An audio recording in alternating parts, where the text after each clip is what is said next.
Conversa Séria. Hoje aqui no Conversa Séria estamos recebendo Daniel Bagdev, ele que é da empresa Já Fui de Bike. O assunto é o Dia Mundial Sem Carro. O objetivo principal do Dia Mundial Sem Carro é estimular uma reflexão sobre o uso excessivo do automóvel, além de propor às pessoas que dirigem todos os dias que revejam a dependência que criaram em relação ao carro.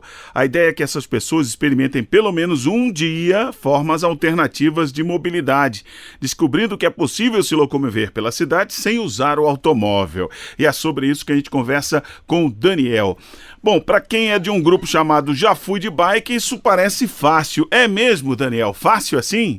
Olha, Luciano, a gente trabalha com muita gente aqui que está iniciando no ciclismo. E tem muita gente que morre de medo ao pedalar na rua. Então não é tão fácil. Mas também não é tão difícil quanto se pensa antes de experimentar. O feedback que a gente recebe é que as pessoas que vão experimentar pedalar na rua a primeira vez, elas não acham assim tão simples, porque dá medo realmente, mas elas se sentem muito menos ameaçadas do que elas imaginavam antes de experimentar. Quer dizer, tem um lado perigoso, mas tem um lado prazeroso, né?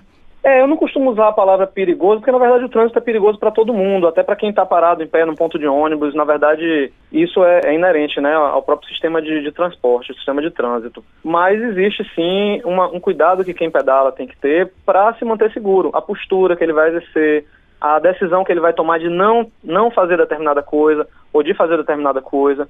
E uma coisa muito importante que eu sempre digo para todo mundo, que é o seguinte: lembrar que no trânsito não tem carro, não tem bicicleta, não tem ônibus, não tem moto. Tem pessoas que podem estar caminhando, podem estar atrás do volante, podem estar atrás de um guidão, e que quando a gente lembra disso, a coisa fica muito mais fácil. A gente consegue usar o bom senso e fazer as coisas fluírem. Daniel, para você, bike seria a melhor alternativa de transporte? Quer dizer, há questões a serem consideradas. Essa da segurança é óbvia, né? Mas há questões como distâncias, qualidade das vias, enfim, inclusive inclinação dessas vias que pode dificultar um pouco do uso da bike como transporte, não é isso? Certo, eu vou responder essa pergunta em duas partes. Primeiro eu vou falar pessoalmente. Pessoalmente, a bicicleta é o meu meio de transporte preferido. Quando eu posso escolher, eu sempre vou de bicicleta, e eu vou explicar por quê. Porque eu acabo chegando mais rápido, por incrível que possa parecer. Como a cidade está muito engarrafada, as grandes cidades todas estão assim, em qualquer horário podem acontecer engarrafamentos, congestionamentos, eu acabo chegando mais rápido de bicicleta. Isso é um fato. Tem vários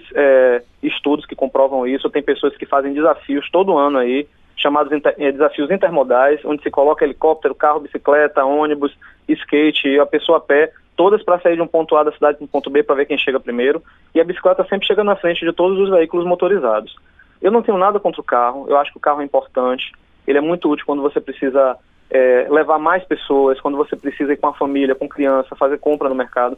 O grande problema do carro é o uso que se faz dele, né? As pessoas esquecem que tem outras alternativas, e realmente colocar um carro na rua, cada um colocar um carro para si próprio, cada pessoa dentro de um carro, é uma coisa que as pessoas vão ter que considerar em breve, porque eu acredito que em breve o congestionamento vai incomodar tanto que as pessoas vão parar realmente para se perguntar se não tem nada de errado no seu comportamento.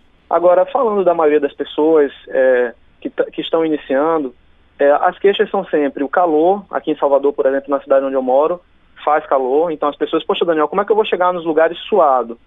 As pessoas falam, como você disse aí, das inclinações e as ladeiras.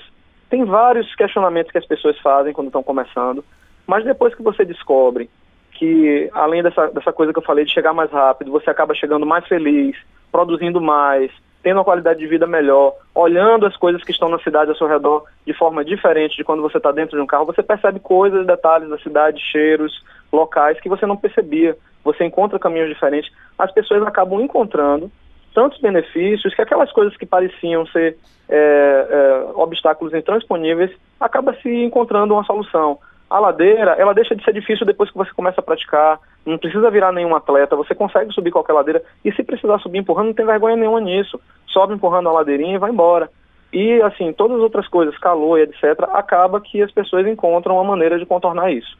Tá? Eu conheço muitas pessoas que sempre começam a pedalar dizendo que nunca vão usar a bicicleta como meio de transporte e depois não querem saber de outra coisa, só pegam outro meio de transporte quando realmente precisam. Beleza. Mas a bicicleta não é a única alternativa, como você bem falou aí no Dia Mundial Sem Carro. Na verdade, se incentiva a utilizar os outros meios de transporte que não sejam individuais, usar os meios coletivos, os públicos, e a integração entre a bicicleta e outros modais é muito interessante. Por exemplo, Se você sai de casa e vai fazer seu trajeto todo de bicicleta, pode ser muito difícil.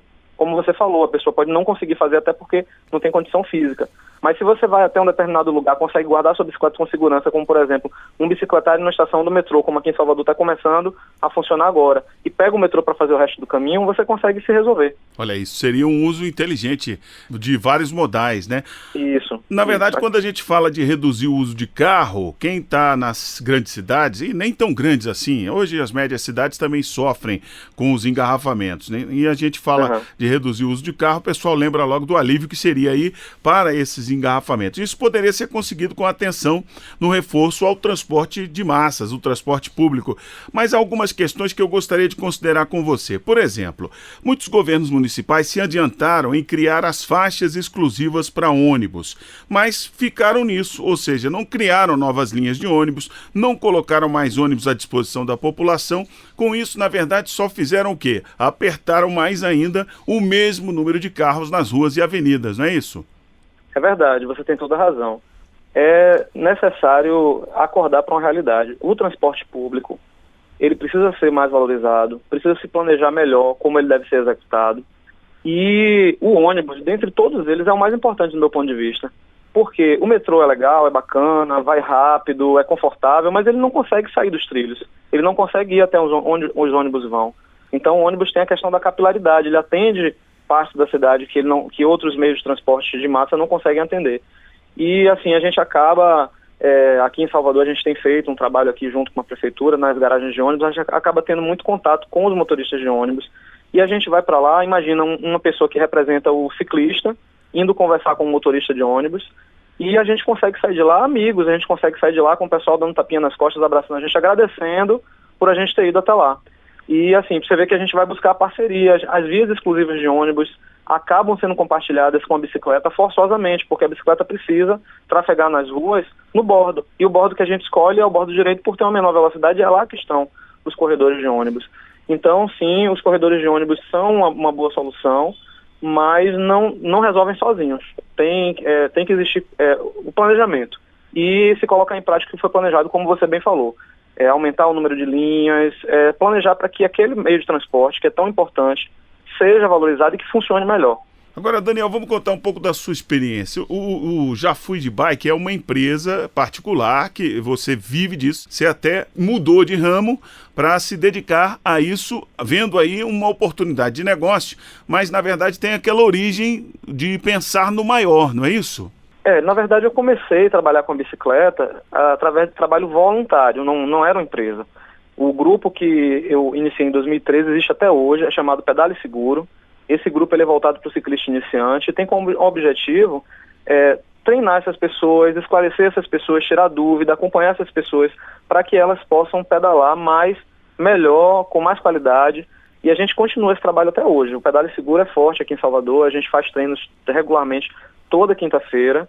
E a Já Fui de Bike acabou vindo para quê? Suprir uma necessidade de sobrevivência. Eu precisava sobreviver de alguma forma. Eu estava dedicando muito tempo a esse trabalho voluntário, estava crescendo muito aqui em Salvador. E eu acabei tendo que deixar optando, por deixar minha carreira na área de informática para trabalhar só da bicicleta. E aí veio a Já Fui de Bike, que é uma empresa que eu presto serviço de que forma? Eu faço passeios, alugo bicicleta, então acaba que uma coisa complementa a outra. Eu acredito muito nessa coisa da sustentabilidade. Eu apoio o ciclista iniciante, treino ele, dou condições para ele fazer o que ele quiser, pedalar em qualquer lugar do mundo. Agora mesmo a gente levou um grupo de ciclistas iniciantes com 50 pessoas de Salvador a Itacaré. São 240 quilômetros, com muitas ladeiras. E se você olhar lá nas fotos, nos vídeos, você vai ver que tem senhoras de 60 anos lá com a gente, que começaram a treinar com a gente lá no início do ano sem acreditar que iam conseguir fazer isso. Quer dizer, depois que a gente faz um trabalho, mesmo que eu não receba nem um centavo por isso, já a gratificação de ver uma pessoa evoluir dessa forma já é muito grande. Mas essas pessoas se convertem depois em clientes para a minha empresa. Quando eu faço os passeios que são pagos, elas também vão comigo. Então acaba que é um negócio muito, muito sustentável, muito bacana. Parabéns. A gente começou falando da reflexão, que o Dia Mundial Sem Carro propõe, uma reflexão sobre o uso excessivo do automóvel. E eu pedi para você contar a sua história pessoal para exatamente chegar nesse ponto. Tudo isso é uma questão também de educação, conscientização e observação das oportunidades, né? É verdade. As pessoas que começam a pedalar com a gente relatam uma coisa bem interessante. Eles dizem assim: Daniel, eu comprei uma bicicleta aqui há 15 dias atrás, vim pedalar com você E no dia seguinte eu amanheci, fui para a rua, peguei meu carro e eu comecei a enxergar que tem muito ciclista na rua. Como é que aconteceu assim de um dia para o outro de aparecer tanta bicicleta? Aí eu sempre respondo, eu digo, na verdade é que você não estava prestando atenção. Todas essas pessoas que pedalam já estavam aí fazia algum tempo. Agora a cidade se tornou uma cidade mais segura para essas pessoas porque você está enxergando elas.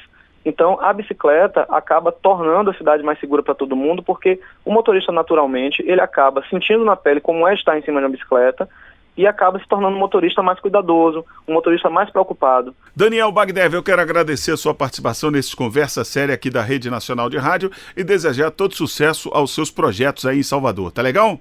Muito obrigado pela oportunidade, Luciano. Muito obrigado mesmo a todos que dedicaram esse tempo aí para escutar. Eu estou muito feliz de ter participado também. Fica aqui a nossa sugestão para que você, motorista, reflita sobre o uso excessivo do automóvel, quanto você usa o carro para levar a sua vida e, de repente, aproveitar esse momento para experimentar outras oportunidades de transporte.